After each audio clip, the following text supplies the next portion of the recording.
¿Sería posible conocer algún tipo de avance, destacar de los resultados obtenidos o previstos de la investigación que realiza el CRAC en el marco del proyecto Vitigation? Pues sí, te podemos mencionar en concreto dos aspectos en los que estamos trabajando y que estamos ultimando lo que serían los manuscritos para ser publicados. Mireia después os comentará el caso concreto de Colombia, en qué fase estamos, de esta colaboración que mencionaba yo antes. Pero antes os quería mencionar que también en ese aspecto de la comunicación entre las especies y entre reinos, en este caso la comunicación desde la planta hasta el insecto, pues hemos encontrado unos resultados, parte de una tesis doctoral que se ha realizado en colaboración con el Instituto de Hortifruticultura Subtropical y Mediterránea La Mayora de Málaga. Ha sido una codirección de Juan Antonio Díaz Pendón y de mi grupo, y que además la investigadora predoctoral que realizó el trabajo se benefició de una estancia breve en la Universidad de Wageningen, en Holanda, que es también uno de los socios del proyecto Vitigation. Es decir, que en esta, digamos, cúpula que nos permitía Vitigation hemos colaborado muy estrechamente varios de los grupos en identificar un nuevo mecanismo, hasta el momento desconocido, en el que hemos visto que hay pequeños RNAs, que serían unas moléculas señalizadoras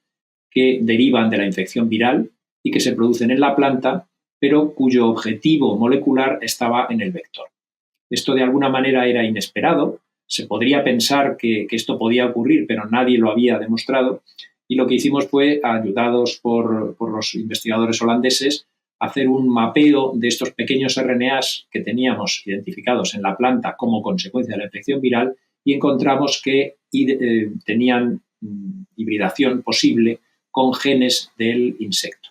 Y lo que es muy interesante es que los genes del insecto que se verían alterada su función, en este caso en la mosca blanca, por alimentarse sobre las plantas infectadas con el virus de bovovirus, un virus de DNA de cadena sencilla que los infecta muy habitualmente, es el virus de la cuchara, un virus modelo con el que se ha trabajado mucho y que probablemente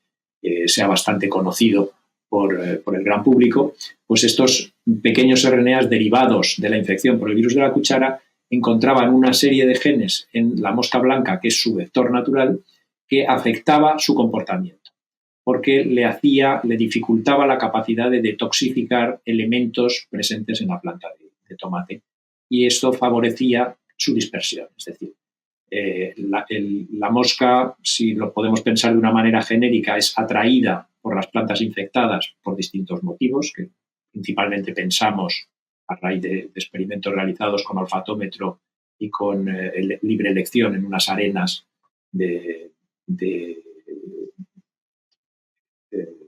dispersión controlada. Hemos visto que la atracción fundamentalmente tiene lugar por la percepción del color. Las plantas infectadas con virus cambian, tienen esos síntomas de amarilleos. En este caso es el virus de la cuchara, hace una deformación de las hojas y cambios de coloración que resultan atractivos para el vector. El vector entonces llega allí, se alimenta, pero en ese proceso de alimentarse en el que se vuelve virulífero,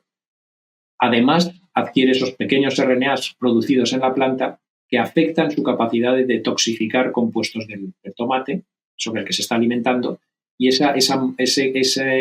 efecto le promueve el deseo o la necesidad de moverse, de cambiar de planta. No se encuentra,